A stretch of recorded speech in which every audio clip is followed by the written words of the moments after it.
और क्या क्या चीज़ें देखनी चाहिए सेल होने के लिए, क्या होना चाहिए, क्या क्या क्राइटेरिया हैं, क्या क्या प्रोटोकॉल्स हैं.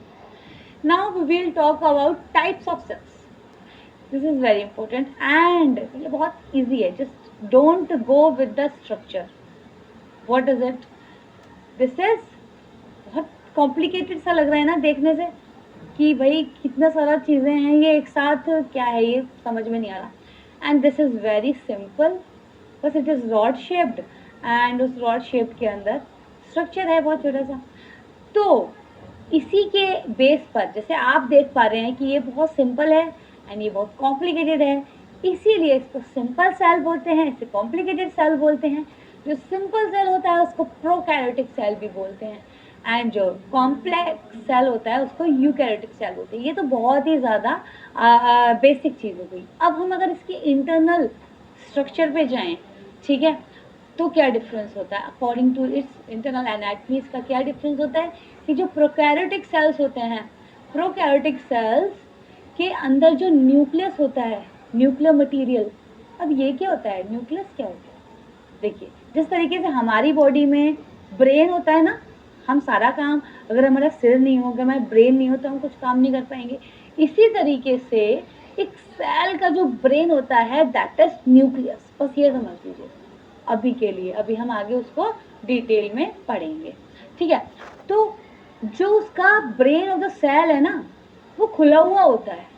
लाइक इमेजिन अगर हमारा ब्रेन ओपन है तो इसका जो न्यूक्लियर मटेरियल होता है, जो न्यूक्लियस होता है वो ओपन होता है without nuclear membrane. This is the major difference between a prokaryote and a eukaryotic. तो प्रोकैरियोटिक में जो न्यूक्लियर मटेरियल होता है वो ओपन होता है विदाउट एनी मेम्ब्रेन. उसको हम न्यूक्लियोइड बोलते हैं.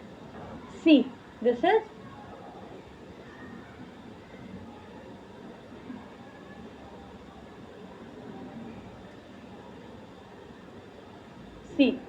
This is nucleoid. और जो कॉम्प्लेक्स मटेरियल होता है वो तो कॉम्प्लेक्स है, उसमें हर चीज़ एडवांस है. तो इस वजह से इनका जो न्यूक्लियस होता है वो प्रॉपरली कवर्ड होता है विद डबल न्यूक्लियर मेम्ब्रेन. ठीक है, तो वो कवर्ड होता है, उसको हम वो क्या बोलते हैं, न्यूक्लियस. ठीक है. सो मेजर डिफरेंस इज इसके अंदर न्यूक्लियर मटेरियल कवर्ड नहीं होता, जिसको हम न्यूक्लियोइड बोलते हैं. इसमें कवर्ड होता है, ये बहुत सिंपल होता है, ये प्रिमिटिव है. ये बहुत पहले आए थे, जो सबसे पहले सेल्स आए थे ना भाई, ऑब्वियसली जब किसी चीज़ की शुरुआत होती है तो बहुत सिंपल होती है, फिर धीरे धीरे धीरे धीरे करके वो कॉम्प्लिकेटेड हो जाती है. ठीक है. तो जब शुरू में हमारे अर्थ पे सेल्स अराइज हुए थे तो वो बहुत सिंपल स्ट्रक्चर में थे, जस्ट वो लिविंग थे, वो ही बहुत बड़ी बात थी. इवोल्यूशन हुआ था तो लाइफ आई थी हमारे अर्थ पे. तो सबसे पहले प्रोकैरियोट्स ही आए थे. तो प्रोकैरियोट्स इसलिए बहुत सिंपल होते हैं और उनके ऊपर न्यूक्लियर मटेरियल भी नहीं, न्यूक्लियर मेम्ब्रेन भी नहीं होती. ठीक है. तो these are simple cells and these are advanced cells. Clear? Okay.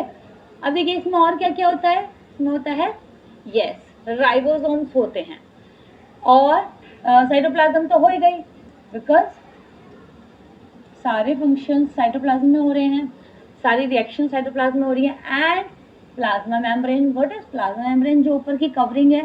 भाई जिस तरीके से हमारा घर कवर्ड है दीवारों से, ऐसे ही सेल को भी तो कवरिंग चाहिए. ठीक है.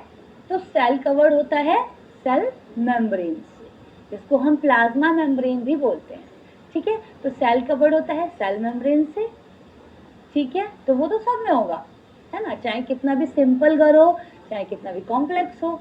तो सेल मेम्ब्रेन तो होती है, बट इसमें न्यूक्लियर मेम्ब्रेन नहीं होती. क्लियर? यस. तो साइटोप्लाज्म होता है इन बोथ, प्लाज्मा मेम्ब्रेन होता है एंड राइबोसोम्स होते हैं. डीएनए होता है बट इसमें अनकवर्ड होता है एंड इसमें कवर्ड होता है. This is all clear to all.